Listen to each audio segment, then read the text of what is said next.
అందరికీ నమస్కారం. ప్రజావాణి పార్టీ కేంద్ర కార్యాలయం సూర్యాపేట. ఈరోజు 6వ తారీఖు ఫిబ్రవరి నెల 2026 సంవత్సరం. లింగిడి వెంకటేశ్వర్లు సూర్యాపేట మున్సిపల్ ఎన్నికల్లో 14వ వార్డు అభ్యర్థిగా కౌన్సిలర్ పదవికి మూకుడు గుర్తు మీద పోటీ చేస్తున్నా. నేను గతంలో ఓటర్లకి ప్రజలకి ఒక మాట ఇచ్చాను. అదేమిటంటే, నేను ఓటుకు నోట్లు పంచను అని, మద్యం పంచను అని, గెలిపించినట్లయితే ₹1 లంచం తీసుకోకుండా నిధులన్నీ కూడా 100% పారదర్శకంగా ఖర్చు చేస్తానని, ఎటువంటి మోసం చేయనని, ఎటువంటి అవినీతి చేయనని, భారతమాత పటము అలాగే తెలంగాణ తల్లి యొక్క ఫోటో, ఈ 2 ఫోటోలు తల మీద పెట్టుకొని ప్రమాణం చేస్తానని మీకు మాట ఇచ్చాను. అందుకనే ఈరోజు 14వ వార్డు మున్సిపల్ అభ్యర్థిగా, ప్రజావాణి పార్టీ అభ్యర్థిగా మూకుడు గుర్తుకొని నన్ను గెలిపించినట్లయితే నేను 100% నిధులు పారదర్శకంగా ఖర్చు చేస్తాను. ₹1 కూడా లంచం తీసుకోను. ఎవరికి ఏ సమస్య ఉన్నా ఒక ఫోన్ కాల్ చేస్తే ఇంటికి వచ్చి సమస్య తెలుసుకొని చట్టబద్ధంగా దాన్ని వెంటనే పరిష్కరిస్తానని ప్రమాణం చేస్తున్నారు. చూడండి, భారతమాత తెలుగు తల్లి.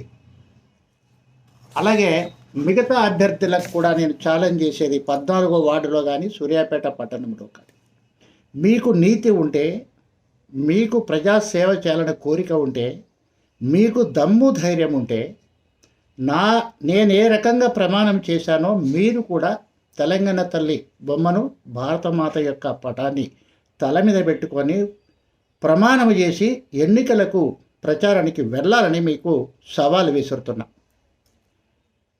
నేను ఎంత నిక్కచ్చిగా పారదర్శకంగా ఎన్నికల్లో పోటీ చేసి గెలిచి పారదర్శకమైన నిధుల ఖర్చులతోని ప్రజాసేవ చేయాలని చక్కని అవగాహనతోని ఉన్న నేను ఒక ఎంఏ, ఎంఈడి, ఎంఫిల్ చదువుకున్న సీనియర్ సిటిజన్ని, రిటైర్డ్ గెస్టెడ్ ఆఫీసర్ని. అందుకనే ఒక నిబద్ధతతో నేను రాజకీయాలు చేస్తున్నా. ఇక చాలామంది సారు డబ్బులు ఇయ్యడు, సారు గెలవడు, ప్రజావాణి పార్టీ ఎక్కడుంది, ఆయనకేం పని లేదు అని కొంతమంది అవగాహన లేనటువంటి గాలి చెత్త బడ్లు,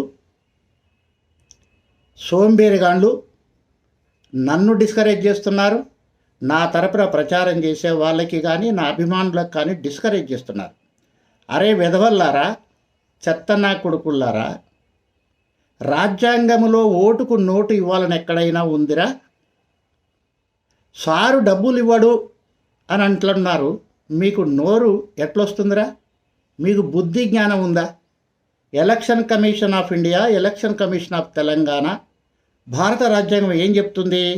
ఓటు ఉచితంగా, పారదర్శకంగా, నీతిగల అభ్యర్థికి వేసి గెలిపించాలని చెప్తుంది. ఎవడైనా ఓటుకు నోటిచ్చినా, మద్యం పంచినా కేసులు పెట్టి జైల్లో పంపుతారు. మరి మీకు సిగ్గు సోయి లేదా? నన్ను డబ్బులు ఏమని అడుగుతున్నారు? డబ్బులు ఇవ్వకపోతే గెలవడని అంటున్నారు. మీరు ఎట్లా పుట్టిర్రా నాయన? మీరు నిజంగా నరకానికి పోతారా బడ్డుముండ అవడుకున్నారా? పైసలు ఏమన్నా నన్ను ఎంకరేజ్ చేస్తారేంది? గెలవాలంటే డబ్బులు ఇవ్వాలా? ఇట్లా ఎవరైతే అంటున్నారో, మరి నీ భార్య నీకు అన్నం వండి పెడుతుంది కదా, రోజు లంచం ఇస్తున్నావా? మరి నీ పిల్లలు నువ్వు చదివిస్తున్నావు కదా, లంచం ఇస్తున్నావా? మరి నీతోనే స్నేహం చేస్తున్నారు కదా అనేక మంది, వాళ్ళకు లంచాలు ఇస్తున్నావా? చెప్పు.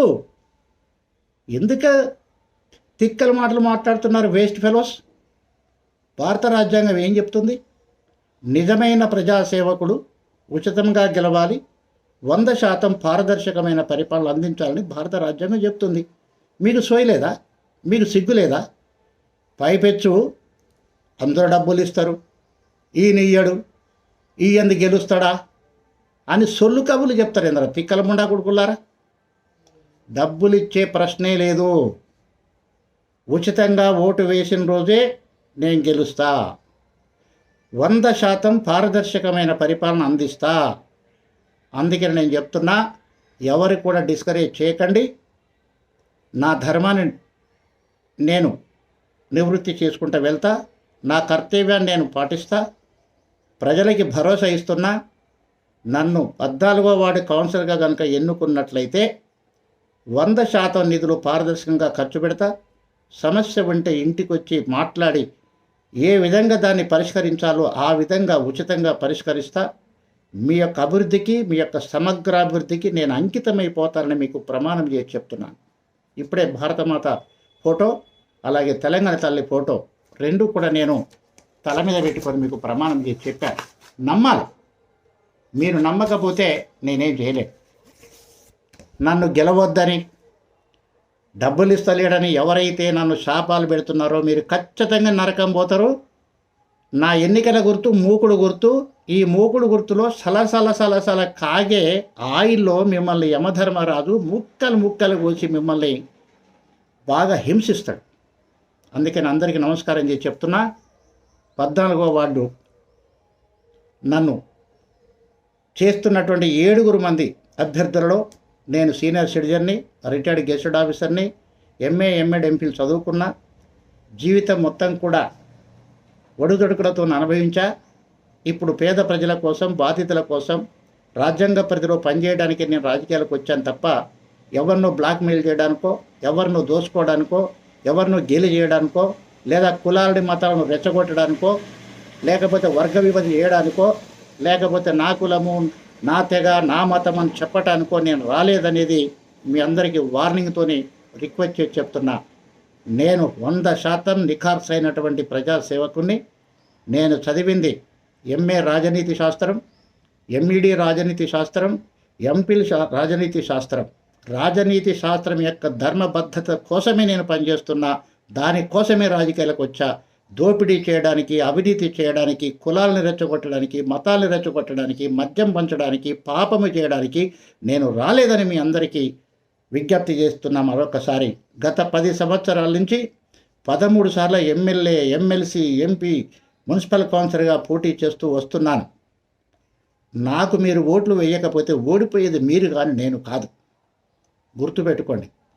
మంచివాడిని ఎవరైతే గెలిపించారో అప్పుడు ఓట్లు వేయని వాళ్ళు ఓడిపోయినట్టు కానీ మంచివాడు ఓడిపోయినట్టు కాదు. చాలామంది 13 సార్లు పోటీ చేశాడు, గెలవలేదు, 14సారి పోటీ చేసి గెలుస్తున్నాడని ఎత్తులు కొడుతున్నారు. తిక్కలముడా కొడుకులారా, మీకేవరక రాజనీతి శాస్త్రం యొక్క పవిత్రత, లక్ష్యము, రాజ్యాంగం యొక్క లక్ష్యం మీకేం తెలుస్తుంది? 13 సార్లు చేశాను, 13 సార్లు మీరు ఫెయిల్ అయ్యారు, నేను పాస్ అయ్యాను. 14సారి కూడా మీరు పాస్ కావాలి, నేను పాస్ కావాలి. నేను ఆల్రెడీ పాస్ అయ్యాను. నామినేషన్ వేశాను, ఫీజు కట్టాను, ప్రచారం చేస్తున్నాను, పాంప్లెట్ కొట్టించాను, అందరి ఇళ్లలో పంపించాను శక్తి మేరకు. ఇక ఓట్లు వేయవలసిన బాధ్యత ఓటర్ల మీద ఉన్నది. ఓట్లు వేస్తే ఓటర్లు గెలుస్తారు, నేను గెలుస్తా. ఓట్లు వేయకపోతే ఓటర్లు ఓడిపోతారు, యథావిధిగా నేను గెలుస్తా. సో ఆలోచన చేసి కామెంట్ చేయాలి, ఆలోచన చేసి మాట్లాడాలి, ఆలోచన చేసి రాజకీయాల గురించి కామెంట్ చేయాలని విజ్ఞప్తి చేస్తూ మీ లింగిడి వెంకటేశ్వర్లు, సూర్యాపేట 14వ వార్డు ప్రజావాణి పార్టీ అభ్యర్థి, మూకుడు గుర్తు, బ్యాలెట్ పేపర్లో సీరియల్ నెంబర్ 20. నమస్కారం. మరొక వీడియోతోని రేపు కలుసుకుందాం. ధన్యవాదములు.